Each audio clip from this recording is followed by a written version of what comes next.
সন্ত্রাস বিরোধী আইনের মামলায় সাবেক মন্ত্রী আব্দুল লতিফ সিদ্দিকী, ঢাকা বিশ্ববিদ্যালয়ের শিক্ষক হাফিজুর রহমান কার্জন, সাংবাদিক মঞ্জুরুল আলম সহ ১৬ জনকে গ্রেপ্তার দেখানো হয়েছে।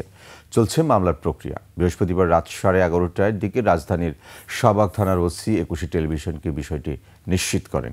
সোহেল সামির রিপোর্ট।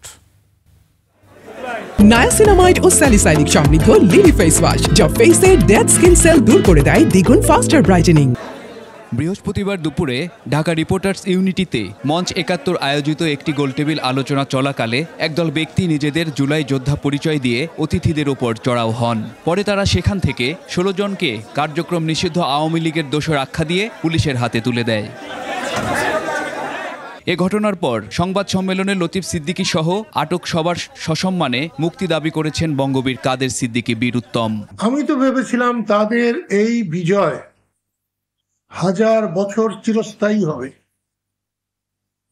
কিন্তু ১ বছরে তাদের এই বিজয় ধ্বংসের দিকে চলে যাবে এটা আমরা আশা করি নাই।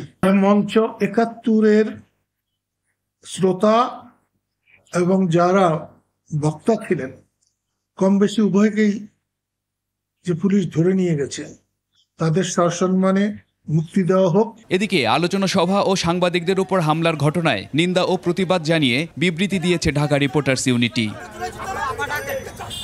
আটক ১৬ জনের বিরুদ্ধে মামলার প্রক্রিয়া চলছে। তারা সবাই এখন ডিবি হেফাজতে আছেন।